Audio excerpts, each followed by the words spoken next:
What you must read many of the comments that people leave on your postings. Do any of them resonate with you? Do any of them mean something to you personally? Because people, I've read the comments. I've gone through, not just I went through Sweet Daddies, I went through the Coptics, I went through a couple of them, and yeah, some of the comments are I don't want to say moving in that sense, but some people really resonated with your experience. So when you're reading them, what do you think? What are your thoughts? In a way, whether you realize it or not, you're touching people. That's got to mean something, I have to believe. If my wrestling can lead to more wrestling with God, then I'm happy.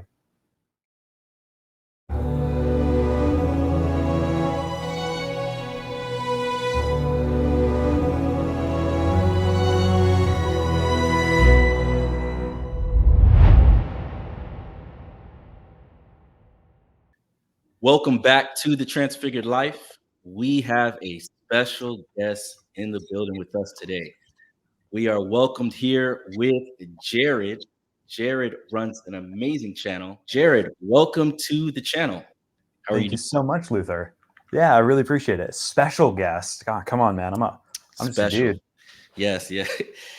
Very, very special. Well, I mean, Father Jonathan, I think so. Right? Well, Jared, we call all our guests special, so you're just very special. There we go. That makes me feel better then. Okay. So listen, tell us a little bit about yourself and what you do, and I think our viewers would probably like to know how they could hear more from you and stuff like that. Yeah, 100%. So, like Luther said, my name is Jared. I have a small YouTube show called Atheist Church Audit. Your friendly neighborhood atheist indeed. Welcome back, ladies and gentlemen, to another exciting episode of Atheist Church Audit. Type that in the search bar and any of my videos will pop right up. And yeah, for the past, I've been doing this for years and probably a good decade at this point. But for the past 6 months or so, I've been going to a different church every Sunday and recording my review and my hot takes on how I experience church and feel about church across various denominations as an atheist. Very interesting. Thoroughly enjoyed just so I've been catching up on a lot of them. The most recent one that I saw was actually your experience at the Jehovah Witness Orthodox.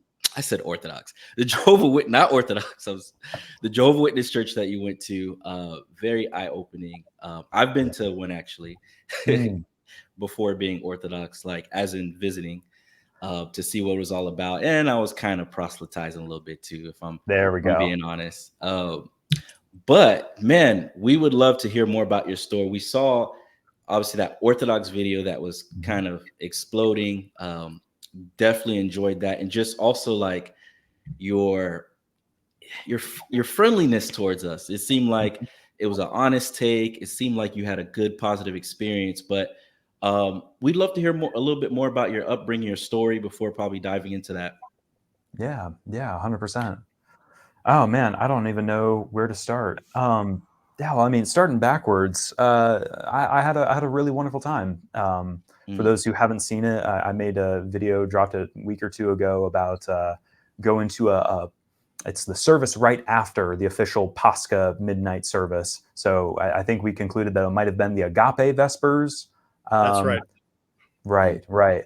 And I had a really wonderful time. This wasn't my first exposure to orthodoxy, but it was one of the best church experiences that I've had in a hot minute. People were wonderful, very friendly. The service felt powerful and rich with history. Yeah, and I mean, it was beautiful. Well, Jared, tell us, for someone like yourself who's a self-described atheist, did you have a religious upbringing? I don't know if you want to mention what that is. You don't have to if you don't want to. No, but did you have it? And how did you get from perhaps a religious upbringing to becoming an atheist? We'd love to hear that story. So, I mean, in some sense, I have no illusions that the fact that my story is a tale as old as time. I was a crazy religious zealot, raised in the Pentecostal tradition. So, you know, and I'm sure every one of your viewers is rolling their eyes so hard that it's audible right now. But Yeah, so I had my religious conversion experience at the age of 13. And when I got saved, unlike most Christians that I know who they came to faith out of a place of hope. You know, they were awestruck by the beauty of the gospel, or people who were, you know, scared into believing by a hellfire and brimstone preacher. I was scared into Christianity because the thought of there not being a God was the most horrifying thing to me. And so I really, really wanted Christianity to be true. And that was what sent me headlong into the arms of the church and into the arms of Christ, running away from the threat of nihilism, right? So at the age of 13, I began to, you know, study deeply and cultivate a personal relationship with Christ. That grew more and more and more, and I also became more and more austere as time went on. But also there was a lot of love. There was a lot of you know, joy and awe that was in my personal walk with the Lord. By the time I was in high school, I was a chaplain. I was also a worship leader. Shortly after that, I became a street preacher. Street Preacher. Nice. I remember standing on, you know, a park bench at a college campus and, you know, telling everyone to repent of their sins because of the love of Christ that's here, and doing all kinds of hokiness. But so after high school, I was like, well, you know, I'm passionate about Jesus. I have a relationship with Jesus. I don't want to just go and, you know, become 30 and sizzled out by, you know, a whole bunch of head knowledge and no real fire. So I went to Fire School of Ministry to cultivate that further. So Fire School of Ministry, I usually call it my pseudo seminary years. Because that was the actual name, Fire School of really? Fire School of Ministry. It was an acronym for Fellowship of International Revival and Evangelism. Okay. Wow. So it wasn't technically seminary. It was a 3-year non-accredited bachelor's of practical ministry.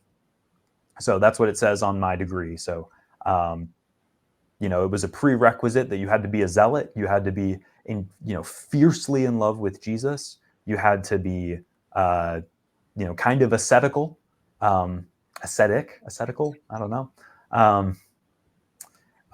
Never had to take an English language course there, that's for sure. But, you know, we had everything from courses on Romans to, you know, book on 1 Corinthians, a class on casting out demons, a class on speaking in tongues, a class on prophecy, and, you know, everything in between. So that was from 18 to 21 that I did that. And I mean, those were some of the most austere, monk-like Christians that I've ever met. You know, when I think of Tertullian and the Montanists, I just copy and paste, you know, that whole image right onto Fire School of Ministry. I mean, just so austere, so hard on themselves, but out of a place of love. You know, they were genuinely trying to do the will of the Lord and live that out faithfully. Okay, let me stop you for a moment, because anybody listening to this so far is going to go, "Oh my gosh, he loved the Lord, he found God, it was real to him, and blah blah blah." So somewhere along this narrative, we come to a but or something like that. So please, I didn't want to interrupt you, but it just I know what people must be thinking at this point. Yeah, well, you know, the but is that you know, I realized one day that I couldn't have sex until I was married.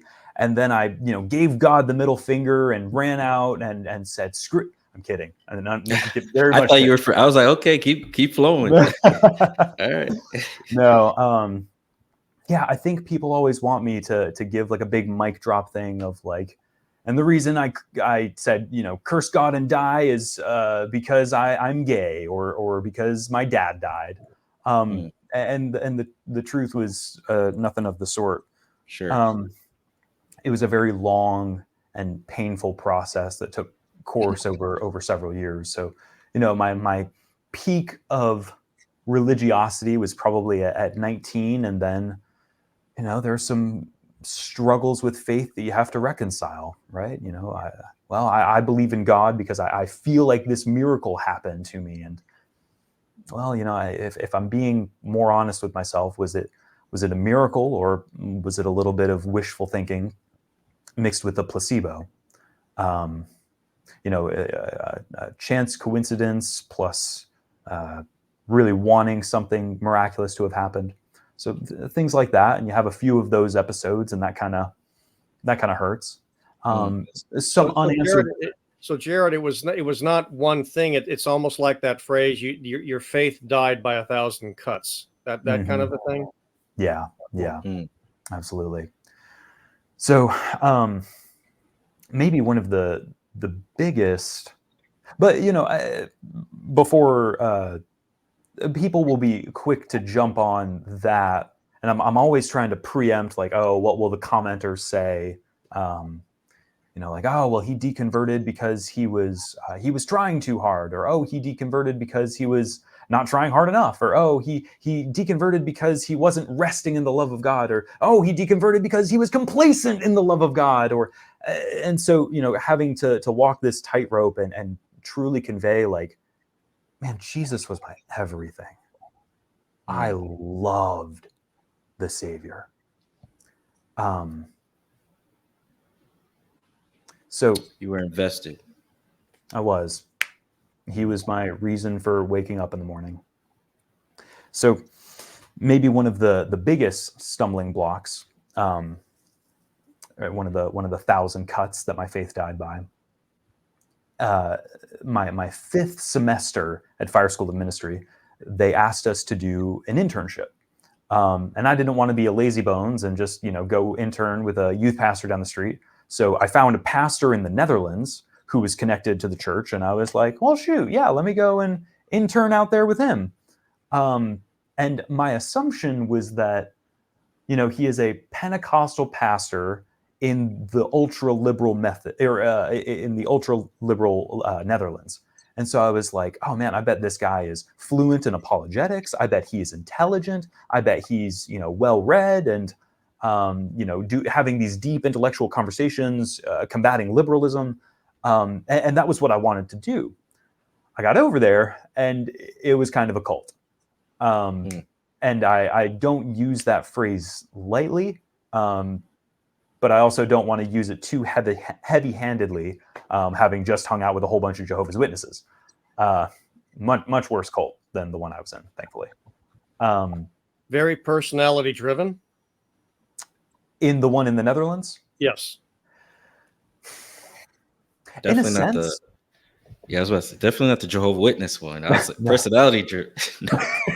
Everybody's on one tune. All right. Yep. So, the governing body in the Jehovah's Witness circles, they are not in the business of show business. facts. So it was partially a cult of personality. Not quite the Jim Jones level, though. I mean, I think, you know, as often with the case of small cults like this, you have a small group of people who are very sincere and who genuinely want to give God their best. And you have somebody who's just confident enough to tell them, well, then do this. And I think that's what was happening. But it wasn't like we were, you know, washing his feet before supper every evening or anything like that. You know, they would probably be considered Orthodox by Protestant standards. They didn't have any fringe heretical beliefs, but their methods for control and isolation and, you know, in-group, out-group, all of that, it was pretty bad. So with that being said, the thing that was stumbling for my faith wasn't that, oh man, these religious kooks are mean to me or anything like that, but it was reading through the Bible and seeing how then shall we live. It struck me that this was the most consistent form of Christianity, and that these people, the most austere, sincere believers I've ever met in my life, they're the ones who are being consistent. They are the ones who are following God with every ounce of their being. And people who are doing less than this are living hypocritically and inconsistently. Mm. And that struck me as incredibly difficult. No, didn't mean it wasn't true, right? It didn't mean that, like, well, you know, if God says, hey, you need to stand on your head for 10 minutes every day, well, that doesn't mean, you know, just because it's hard doesn't mean that it's false. But the loneliness that I began to feel being there and experiencing that life, it was a lot. And I think that it gave way. It opened the door for me to begin asking deeper questions. It wasn't that thing itself was detrimental to my faith, but I think Well, let me jump in here, because you said something really interesting to me. You said when you wanted to go there, you were, if I remember how you phrased it, and I'm not putting words in your mouth, but I think you said something like, I was expecting apologetics and you know, this, that, and the other thing. And I'm wondering if subconsciously that's what you wanted or needed at that moment. And it sounds like you didn't get that from that. You got something else, right, but you didn't get what you were looking for. Not at Fire. However, skipping over a few chapters, fast forwarding a little bit. So I turned 21 in the Netherlands. And, you know, came to realize while I was there, I think this place is kind of culty. Thankfully, that was not the end of my Christian walk. Had I deconverted at 21, I very well may have been, you know, your run-of-the-mill, salty, butthurt atheist, you know, ranting and raving about, or ranting and screaming about organized religion on the internet. But that wasn't the end of my walk. So you're right. I was looking for apologetics and a more refined, sophisticated theology. Right. So after I graduated from Fire and had to start from scratch because it was a non-accredited institution, I enrolled at Wheaton College up in Chicago. Wow. Yeah, sure. Yeah. And so my initial desire and trajectory was I wanted to be an ancient languages scholar. You know, I wanted to study Greek and Syriac and blah, blah, blah, and do all of that jazz. I realized 2 years into it, I was not up for that at all. You know, I didn't have the brains for it. And so pivoted and ended up majoring in Christian metal music. But that's another story. But my time at Wheaton was really valuable to me and really healing, because my last glimpse of Christianity before I deconverted wasn't close-minded zealots. It was very sophisticated, brilliant thinkers and theologians and neuroscientists and philosophers who had their own interpretation of how to live out the Christian message faithfully. And they were just wonderful people. They were really, really good. And the vast majority of the time when I told a professor in confidence, hey, I'm actually no longer a believer, they didn't scream at me. They didn't try to reconvert me on the spot. They were just, that's good. It's hard. Yeah. And so I think that their grace and compassion is a large reason why I don't feel spite towards the church. Okay. But if we, that's yeah, big. go ahead.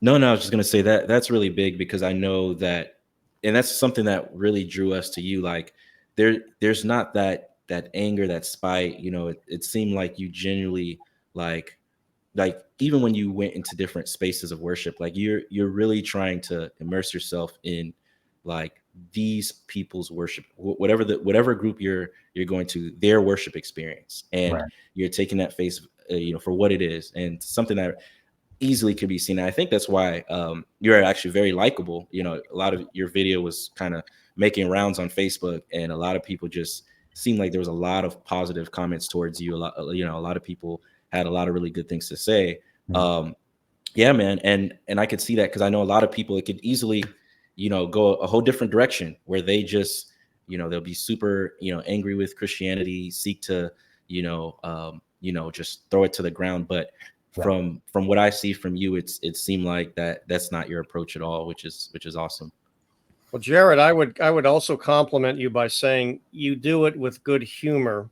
You do, and with respect. No, I'm being serious, because I think Right. a lot of what probably brings your viewers back is the fact that you're respectful, and you have a little bit of lightheartedness there, which I can appreciate. And anybody who follows me on Facebook knows, I'm probably got going so much dad jokes. Father Jonathan is always putting dad jokes on Facebook. But if we could go back, because I think for our viewers, this is going to be really, really, really interesting. So when you were at Wheaton, and by the way, right outside the entrance of Wheaton, there's St. Joseph's Orthodox Church. I wish you could have found I've it. never been there. Yeah. Darn it. I wanted to go there all 4 years, and I went to there's an Anglican church. No, are they Anglican? Yeah, there's an Anglican church right across the street from there that I visited several times.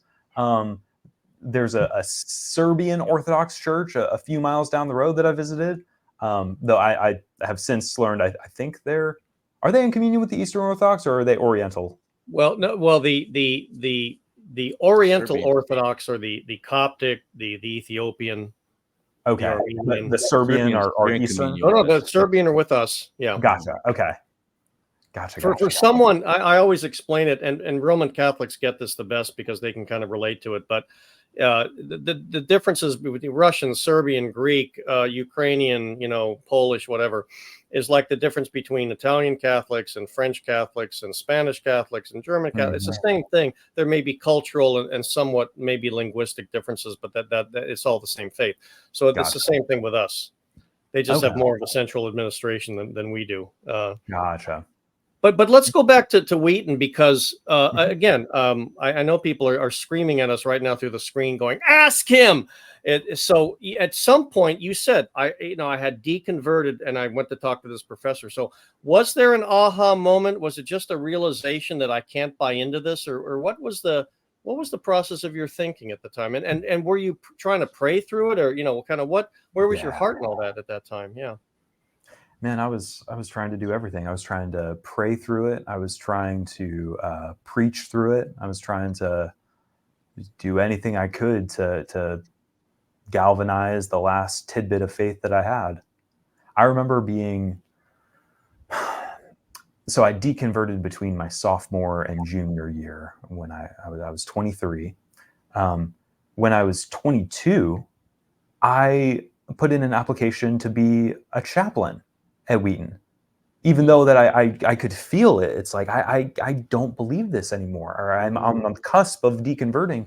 Why am I doing? And because I knew that psychologically speaking, well, if I have a vested interest, if I have a flock to tend to, then maybe I'll pull myself up by the bootstraps and they'll make me keep believing.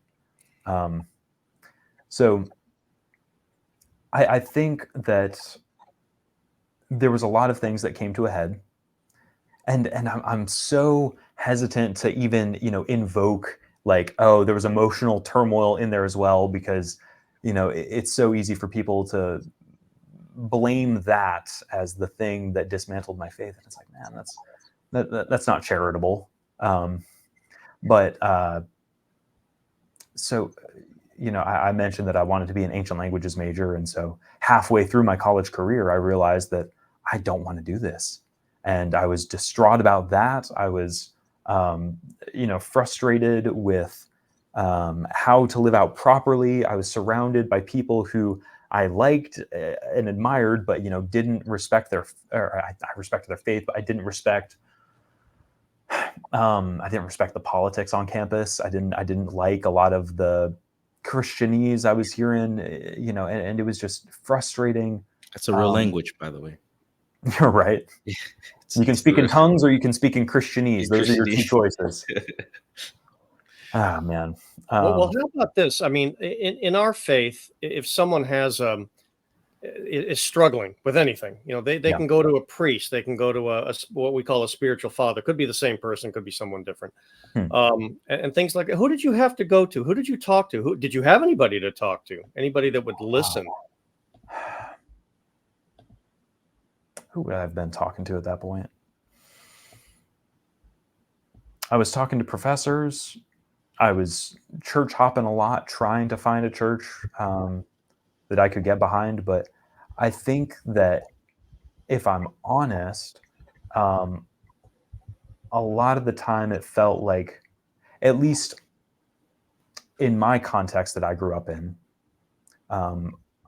this will sound really, all good, Luther. The context that I grew up in was a very small, conservative Pentecostal home, or a Pentecostal church.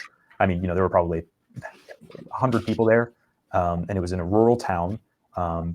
And my family was the most well-to-do family in the church, or most well-off family. So my dad's a psychiatrist, and almost everyone else there was blue-collar, living paycheck to paycheck.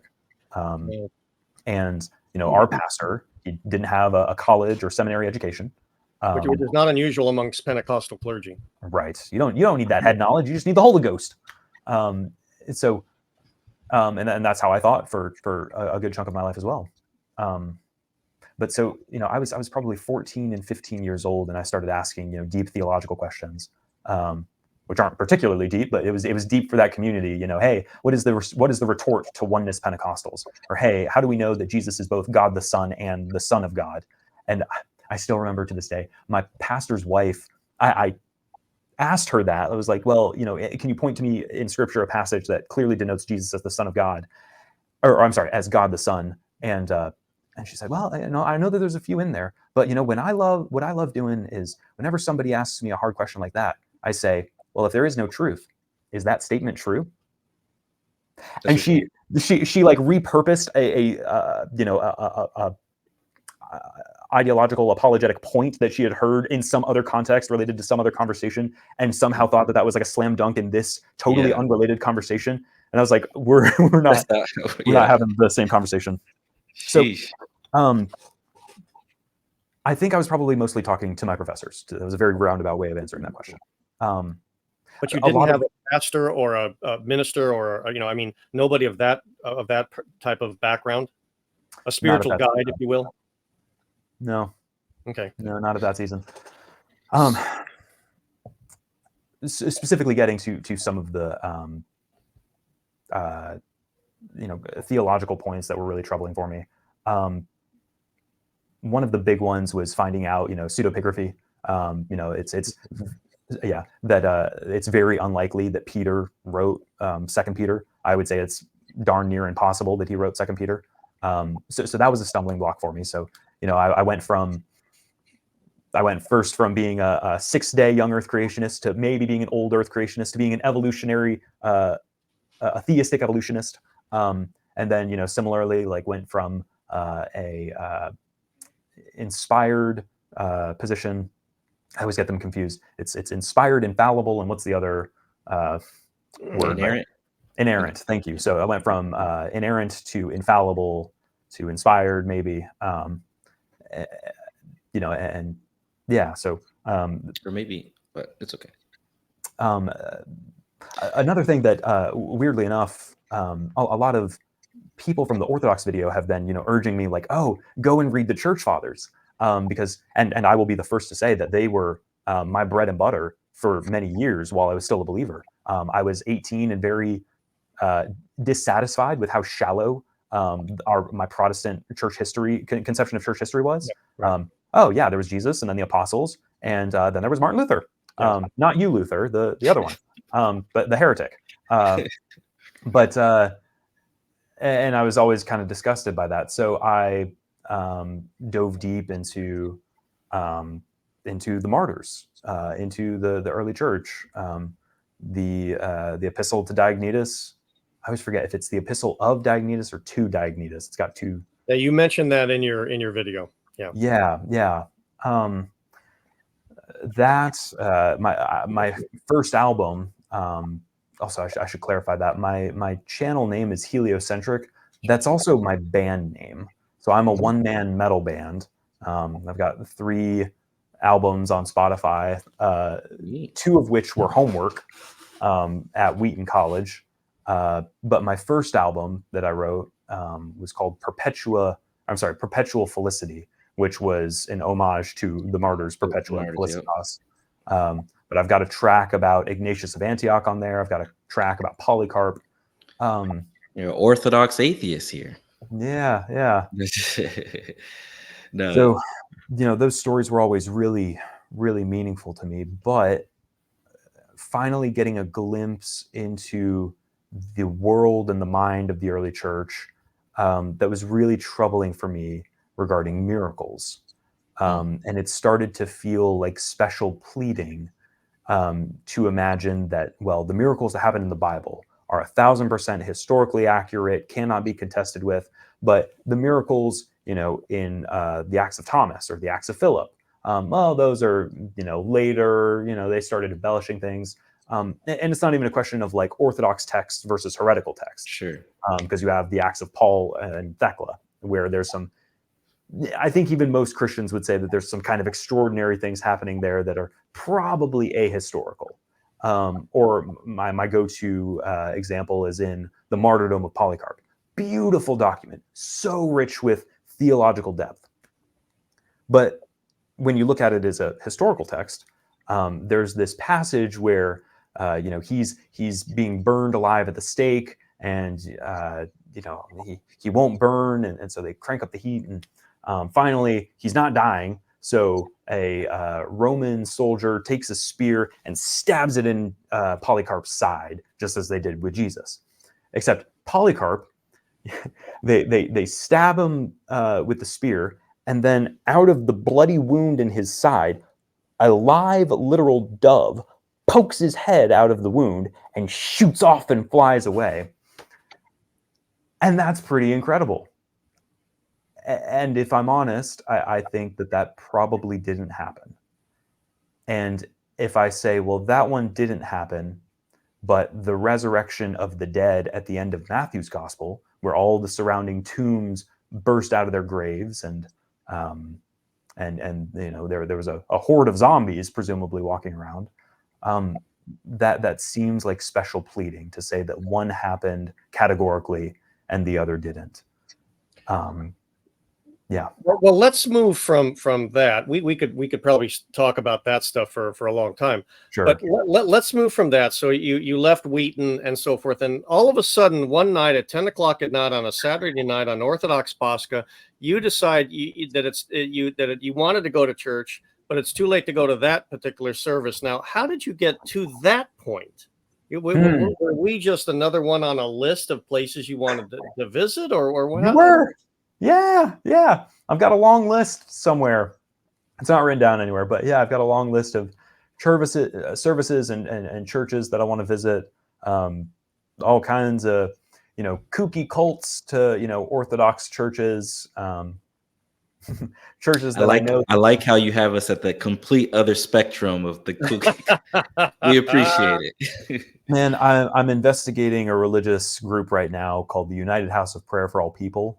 If you haven't seen that video, it's one of my best. But they basically believe that their bishop is the possessor of the fullest spirit of Christ on the earth, and his official title is Sweet Daddy.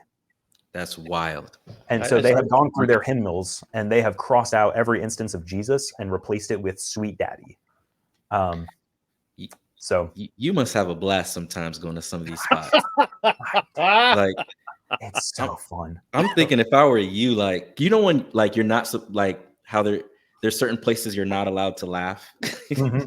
You ever have that feeling, like, even when you're like not even trying to laugh at whatever the serious situation is, but it's like, how do you do it, Jared? How do you do? I'm not gonna lie, man. Yeah, there was actually with the Jehovah's Witnesses in particular, I was ready to like stand up and be like, "This is a cult. Leave. Get out of here. Save yourselves. Get out. Save yourselves." Gosh, yo. Or at least convert to Orthodoxy or something. There are lesser. There's better alternatives here. So that when you had us on a list, presumably, and you said, "Oh, it's my turn to go to the Orthodox Church." Too late for that, so I'll go to this thing in the morning. Yeah. Did you have expectations? What did you think, or what did you expect, or just tell us about what you were thinking?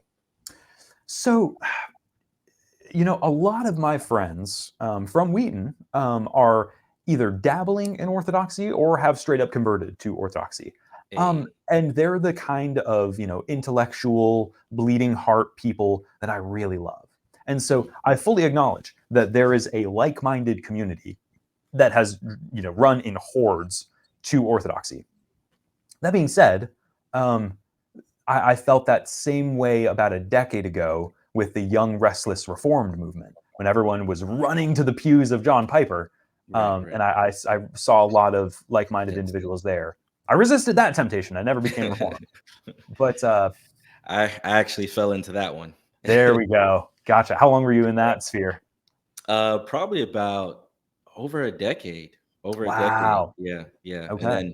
And then once Calvinism no longer made sense, it was like, but there was some other things along the way. But for sure. Yeah. For sure. Yeah. That's interesting. So you saw that wave coming. You dodged that one like a bullet.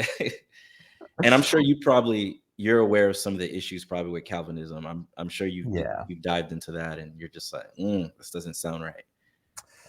It's got its pros and its cons. I think it solves some issues and creates some others. I think all theological systems probably do, as far as they try to be consistent with themselves. I mean, that's a broader question. I think that every philosophical system will run into problems when followed to its most logical conclusion.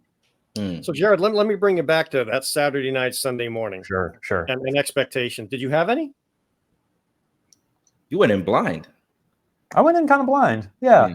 I'm trying to think. I don't know that I've been to another Eastern Orthodox church in Raleigh. I went to a Coptic Orthodox church. I visited your brothers to the east, and had a good time there. And I wasn't sure if it was going to be more English-based, less English-based. But no, I didn't know what to expect. I never knew what to expect, especially even because, I've done this for long enough to know and acknowledge that even if a denomination, broadly speaking, is really solid or really not solid, every church is different, every congregation. And Father Jonathan, I'm sure you can attest to that, sometimes there are churches that need help and it's visible. Other times you got communities that are just thriving. So yeah, I had no idea what to expect. Okay, so you went in Sunday morning. Now your video kind of unfolds that experience, so we know what you did. Again, going back to I think what our viewers might want to know a little bit more about is what you were feeling, what you were thinking. Yeah, what'd you appreciate about it so much? What was going on?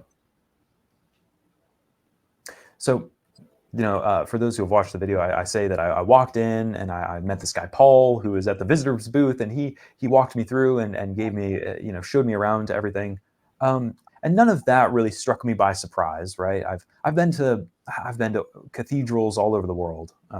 I've been to the Church of the Holy Sepulchre and La Sagrada Familia. And so, being here and seeing some of the ritualistic elements, it's like, okay, well, I can infer probably what they are, right?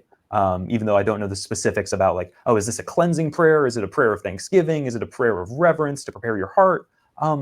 But the fact that all of that is there, I think that it's good structure by and large, and good practices that are probably good for a lot of people.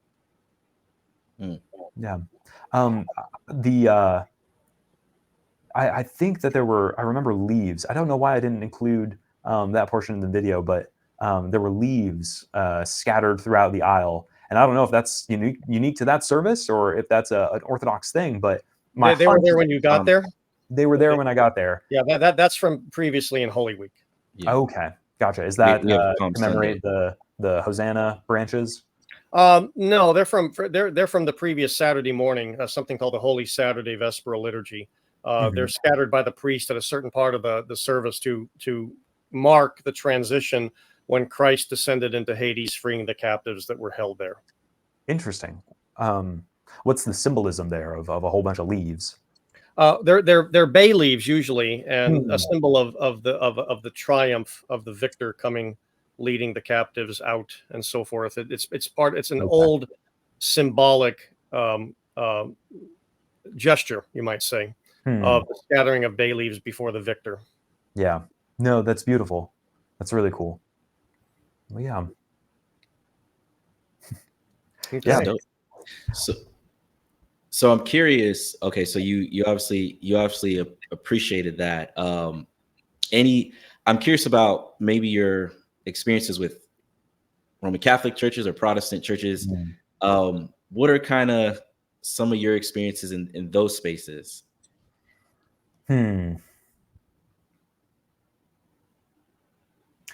That's difficult. I mean, I could talk, for 30 seconds about that, or 2 hours, and I'm not going to bore your listeners.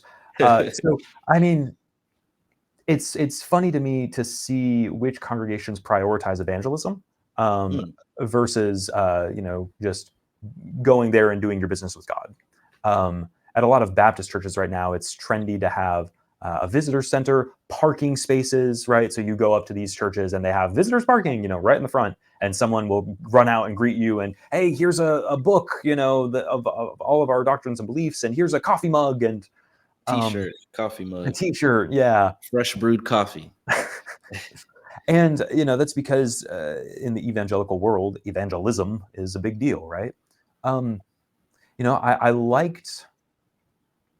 liked the Orthodox Church. I don't know that anyone beyond Paul ever greeted me. That being said, I walked up to the priest and had a little back and forth with him and had a good few kind words.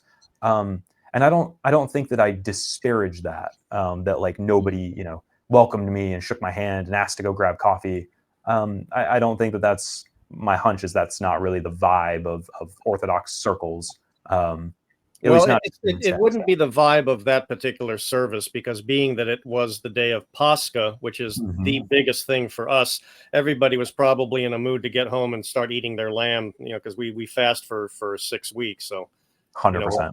We're ready to get to the party. So that could have had a lot to do with it. I could see from your video the church wasn't anywhere near filled, which again is it would be typical of that service, but not indicative of a lack of interest on the part of the Orthodox people who go there. Right. No, that makes sense. So let me get to this question.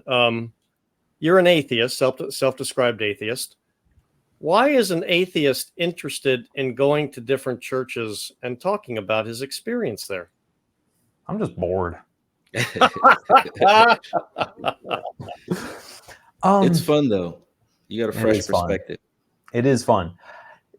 Well, it is fun and it isn't. I'll be honest. There are plenty when I say fun, I'm sorry. I meant like it. I enjoyed watching it. Is what I meant. It was fun for me. So did I. Yeah, but go ahead. I'm sorry. Well, what did you mean? I think that there's a lot of people who might challenge or criticize me, like, I see you're still going to churches because you long for that community. No, I don't. I don't make like BFFs anytime I walk into a church. I sit there and I'm bored for 3 hours. That's what church is, man. I don't have any delusions that it's like, a roller coaster adventure. Were you bored at the Orthodox Church? So when they did that bit where they were, they read through the passage in 1 John in like 14 different languages, by language 11, I was starting to feel it a little bit. But no, it was beautiful. That's awesome. Why do I do what I do? Frankly, I'm really interested in sharing my experiences.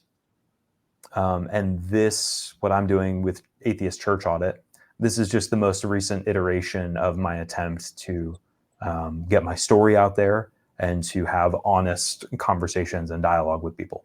And it's been really fulfilling because I've met with several people just in the past 6 months who found my video and want to grab coffee and talk, and that's been really cool.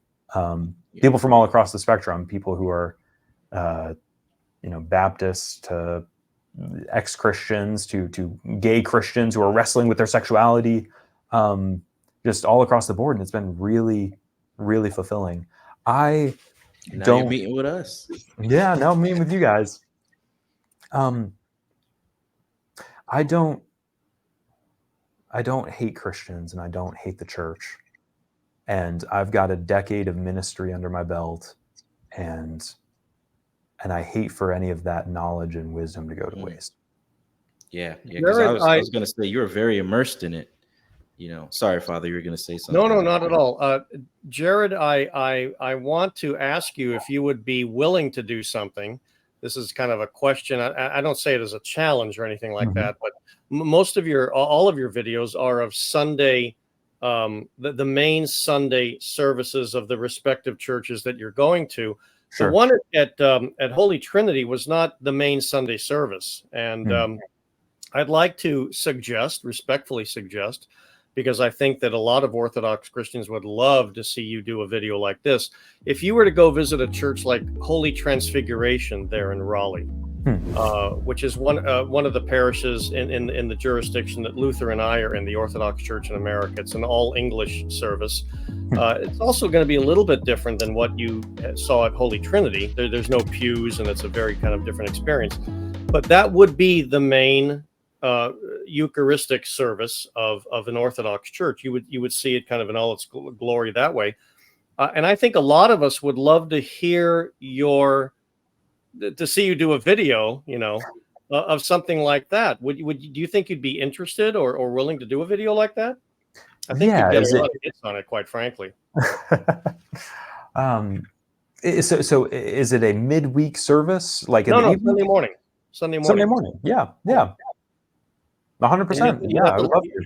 You'd have to look them up, but Holy Transfiguration is an English language church, and like I said, it probably is something that I know I would love to hear your experience there. I say that sincerely. I would love to hear your experience if you get a chance to go there. 100%. Well, Jared said he's got us. I will put it on my list. Cool. Add it to the list. All right. How far away do you travel from where you live to find these churches that you go to? You know how many churches are in Raleigh? Oh, yeah. Good point. Take a guess. Guess. 300. 450. Wow. I could do this series for 9 years Literally. and never double up on a church. Facts. Wow. So we're thriving. We're having fun. There's plenty of territory to see.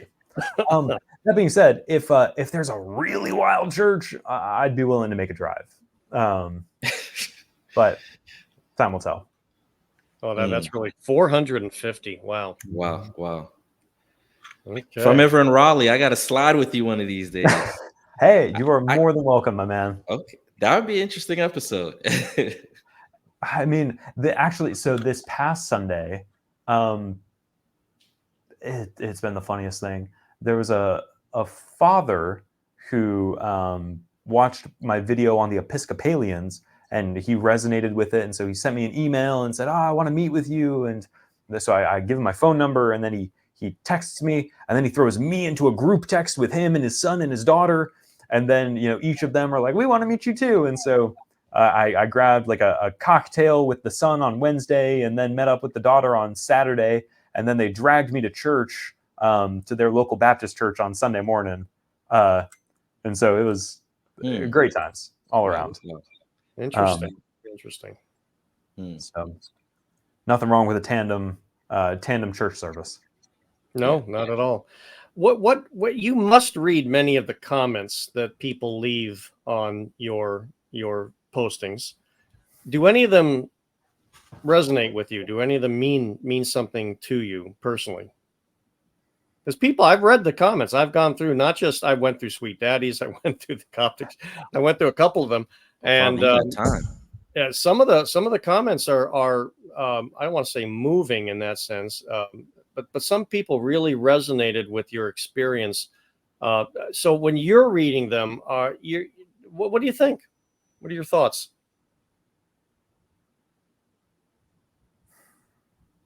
In a way, whether you realize it or not, you're touching people. That's got to mean something, I have to believe. If my wrestling can lead to more wrestling with God, then I'm happy. Okay. There's a saying in our church, and you may like this. It's often attributed to St. Augustine, but I believe it's from the Bible. But the saying is, and it's very popular in our church, the heart never rests till it rests in God. Have you heard that before? The first album that I mentioned, it begins with that line. Wow. Our hearts are restless till they find their rest in you. I That's can't say that line without, holding back tears. That's stunning. Mm, Why is that? that's good. That you can't say without holding back tears. Why is that? You're an atheist now. Why does it matter? Because I want it to be true, and I don't think it is. Okay. If you want it to be true, if it is, then one day maybe God will help you find it. Maybe. I would hold out hope. Well, life is long. That's become my catchphrase of the past few years, is having to coach my Protestant friends in how to deal with grieving the death of my spiritual journey. That's a phrase that I often have to rely on. When I told my parents that I was no longer a believer, the son that they had put through 7 years of theological education. Sure. I mean, longer than that if you talk about private Christian school. He's going to be the next Billy Graham. He's going to be our, little preacher man. For that son to take you aside and say, "Hey, I don't believe in God. I don't believe that Christ rose from the dead." They were crushed. That was really hard for them. Yeah. And I, as a person who don't put any stock in the Bible, had to say, well, but if you look at this passage here, it talks about all things working together for the good of those who believe, and life is long, and you just need to trust that hey, in God's timing, maybe He'll bring me back into the fold, and He's perfectly just and perfectly. And I don't believe any of this. I don't believe a single damn word of that. But I have to use that language to comfort them. And that's weird. Appreciate your transparency. Curious, and then we could kind of leave it to some if you have any questions about whether the Orthodox faith, or we have a literal priest right here with us. So that would be fun. But before you get to grill Father, if you want, or myself anyway, who would you say is, like, who is Jesus to you? Like, what would you today? What would that look like? I know what Christ meant to you years ago, as you explained. Yeah. What would you say today? Is he the Son of God? Is he, Well, Jared, let me ask you a more specific question. Do you think, or acknowledge, I don't know what the right word to use is, that there was a personage named? Yes. Okay, so you believe that there was this historical person. So now the question that everybody has to grapple with at some point in their faith journey is, okay, there was this person, but who was he? Like he said to his disciples, "Who do you say that I am?" Right. I'm reading through the Gospel of Judas right now, and I'm really tempted to answer, "You come from the realm of Barbello," which will only make sense if to 1% of your audience who's actually read that Gnostic text. Anyway, who is Jesus? I almost hesitate to answer, because I just made so many wonderful friends in the Orthodox community, and I don't want to go and piss them off. You're not going. You don't even have to. You don't even have to answer that if you. No. I'm happy to. I just want to do so gently and respectfully. We appreciate you. I believe that there was 1,000%, without question, a historical Jesus of Nazareth. He was a itinerant preacher who went around proclaiming that the kingdom of heaven was close at hand.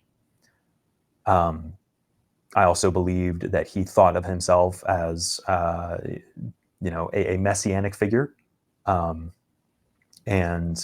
that he was going to raise up his 12 disciples to be the rulers over the 12 tribes of Israel. If that's true, then he's the greatest man to have ever walked the earth. If that's not true, he was a cult leader. I think G.K. Chesterton or C.S. Lewis or one of those great British authors said something very similar. Either it's true or it's not, and so forth. I would also go ahead. I'm sorry. C.S. Lewis famously has the Christian trilemma, something along those lines, where Jesus is either a lunatic, a liar, or Lord. And And I think that the story about Jesus being Lord, being the prophesied Messiah and coming to redeem humanity from her sinfulness, I think that that is such a beautiful story. And I don't believe that it's historically true. And instead, I think that unfortunately and tragically, the historical Jesus was a cult leader. And that breaks my heart. And I don't relish the idea of telling my Christian friends that, and shattering, their hope, or making them question the validity of their Christian beliefs. But if we're putting our cards on the table, yeah, that's probably where I would place them.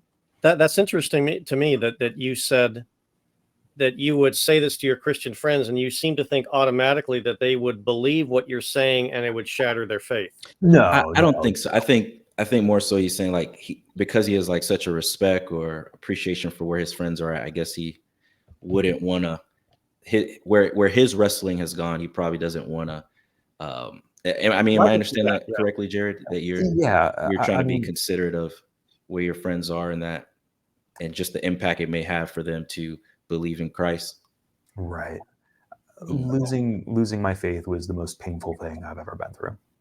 And I don't have any illusions, disillusions that like, oh, if I say one thing that, Jimmy's faith is going to crumble before his eyes. But, if I were to really, put him through the ringer and say like, no, make sense of these texts for me. And hey, read this critical scholar on this or that. And, I don't want to put people through that. Jared, let me ask you this question based on what you just said, because I find it fascinating. Most of us priests, when someone comes to our church for the first time, you mentioned earlier, you pull into the reserved parking space for the visitor, and someone comes out and hands you a book. This is what we believe. We don't do that. We're not a creedal faith in that sense. I'm sure you understand what that means. Right. And any Orthodox priest, I'm going to say this worth his salt, is not going to give books to read to someone, not right away, because what we're going to say is the Orthodox faith and belief in Jesus Christ is very experiential, and he's not encountered in books; he's encountered in the liturgy. And so we tell people who come to church, just keep coming, just stand close. Don't go through a prayer book. Just listen. It's the whole liturgy is, you kind of somewhat experience in the Holy Trinity, is sort of what I like to call an audiovisual extravaganza, because there's the vestments and there's the incense and there's the singing and there's a lot of movement and things like that. And it's great for kids. They love that kind of stuff. But we would tell people, you're going to learn about God by experiencing him through divine worship. First, they could think back to the early church. I mean, they didn't have books and things like that. They came to church. They were in the temple continuously, Acts chapter 2, praising God and so forth. Then they were meeting in their homes and breaking bread together. So the whole faith was very experiential. Now, books are necessary to clarify and teach and help people understand. Of course, we start with the Bible and then we go on to the fathers and so forth. So I just throw out to you the idea that if you ever go back to the Orthodox Church, you're going to go back to something where the faith is considered to be experiential, not something that's necessarily going to be clarified and discovered through text after text after text. Just a thought to throw out to you. Yeah, no, absolutely. Yeah. But Jerry, I know time is approaching. I do want to leave it up. Is there anything maybe that, whether it's through your experience of visiting the Orthodox Church, you're like, I have some questions here, or just in general, or even any priestly questions, anything you want to ask a priest or anything like that? What would you say? Father, tell me about Theosis. Theosis, okay. Theosis is a teaching that was has been with the church since the very beginning, but we might say clarified, and I would even use the word popularized by St. Gregory Palamas in the 14th century. But the idea of Theosis, the idea of Theosis is that we don't just believe in God like he's some sort of external thing up there and we're down here and sort of like we honor him. afar or anything like that. The Bible talks about us partaking of the divine nature. And so when we think about the consequences of Christian baptism, where we're baptized into the body of Christ, we become a part of the body of Christ. Now, this is our theology. We become a part of Jesus Christ himself, like a cell in a body. We become a part of his body. We're members to him. We're members to one another. By becoming members to him, we have, by his grace, access to his holiness, access to the perfection that the Holy Spirit can bring upon us. And we, as St. Paul said in, I believe, 2 Corinthians, we grow from one degree of glory to the next. And so theosis is a core teaching in orthodoxy that says to the Christian, when Jesus says, be holy for I am holy, be perfect for I am perfect, when he says that, he doesn't necessarily say how. But theosis is what teaches us how that happens, how that can work, how that's even possible. And it's possible not because we can perform anything that can attain it. We get it because God gives us his grace to do that, to become like him. So that's becoming the partaker of divine nature. So we don't become what he is by nature. We can't do that. We're created. He's uncreated. But we can become by his grace the saints that he has called us to be, the holy ones he has called us to be. And by becoming saints, by becoming holy, by becoming set apart from this world and dedicated to him, living for him, living in him and through him and so forth, and having access to that divine nature, we can experience God's divinity. We can become lower G gods, lower G, not big G gods. We can become God-like. We can become divine by grace, what he is by nature. So in a kind of a nutshell, that's theosis. That's partaking of God's divine nature, partaking of God's divine, not becoming it, but partaking of it. He is always what he is by nature. So that's his essence. God is in his essence, unknowable and so forth. But God has these energies that come to us, grace, love, mercy, peace, and so forth. We can experience those. We can experience them in our life. If as we believe, God becomes a part of us and we become a part of God through baptism, the Holy Spirit is sealed inside of us. And the Holy Spirit, who reveals all truth and is the giver of a lot of these energies, makes it possible for us to understand what it means to become divine by God's grace. Holy. So essentially, like partaking in the life of God. Exactly. And that's what we get we believe, that's what we get a foretaste of in the Orthodox Church. In the liturgical and sacramental life, we stand in the presence of God himself. We partake of his body and blood. We believe truly that it is his body and blood. So all of these elements, these sacramental elements, we call them holy mysteries. All of these elements, liturgical, sacramental, continually work throughout our whole life to bind us closer to God, to bring us closer to God, to bring us deeper into the life of God as we progress through time and space. And our life is one that is meant to be brought closer in God as we live out that life. Jared, you're such a philosopher, man. You could have asked anything. You're like, Father, tell me about theosis. I love it, though. I wasn't going to ask him what his favorite color was. Red. But I say to you, Jared, I say to thee, Jared, I probably didn't do much justice to that answer. I hope I gave you an inkling of what it is that we believe in it. It's this essence energies distinction is something that the Roman Catholic Church doesn't really share with us. This is something that we teach, and we've been teaching it. We believe we've been teaching it from the very beginning. Palamas just made it very clear that this is what it means, this is how it works, and so forth and so on. Right. That is beautiful. Nice. And I think if you think about it, a loving God would want to draw his creatures into him, just like a parent embraces their children. I've raised 2 kids. I now have a grandson. And with my grandson, all I ever want to do, like I wanted to do with my kids, is pick them up and hug them and kiss them. That's all I want to do. I want to bring him close to me. And that's what a loving God would be. A loving God wouldn't keep us at a distance. That the whole incarnation is the antithesis of that thinking. Right. Of a God right. who wanted to come into this world and so forth and live among us. John says in 1 John, that which we have seen, which we have touched, which we have heard, which we have felt, we ate with, and all of that, we walked with him, we heard him, and all of that kind of thing. That's the God who so desperately wanted to be in the midst of his creation that he broke through time and space to take a body and become incarnate, become human like us, so that he could say to us someday, I know what you're going through. I went through it too. And I can sympathize and I can give you a way to cope with it and deal with that. Yeah.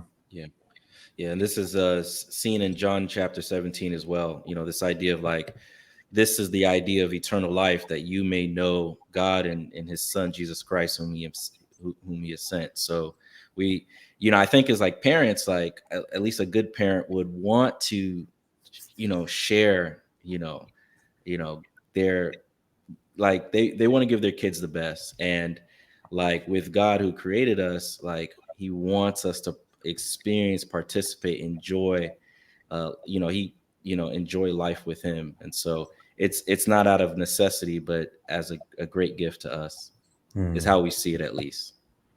Yeah. No, absolutely. Yeah. But no, that's really good stuff, man. Yeah. I've been fascinated by the concept of theosis, because I think it solves some very unique philosophical problems. It's probably a longer conversation for another day, but No, suffice it to say that I think that the Orthodox community has a racket on a very unique piece of theology. Wow. That the rest of the world who doesn't have this concept of becoming God should they should experience a little bit of jealousy for it. No, Jared, that's great. To share it with anybody that wants to come and see. Jared, We'll you don't have to share sell with it to me. I'm already in. No, I appreciate, Jared. That's really, really good to hear you say that. Appreciate your insight, your perspective on this. So, yeah, 100%. Thank Jared, you. man, it's been a pleasure, man. We'd love to connect with you again. It was fun getting to know you, at least to the degree that we got to. Very down to earth person. It makes sense why you're you're very likable. And I'm sure you hear that a lot. He's good looking too. I got some young girls in my parish that probably want to know more there. But oh man, I'm a menace. I wouldn't do that to those young Christian women. Jared is married. Are you married? Yeah. I'm married to the grind. There you go. Okay. Man. Well, this has been really enjoyable, guys. Thank you. I really appreciate it. Yeah. Well, thanks you, man. again. And I hope we do get to see that video one day at Holy Transfiguration there in Raleigh. You got us. First experience of an Orthodox. I will do my darndest. I'm not a promising man, but I'll do my darndest. Just we know you. I won't make a covenant, but no covenant.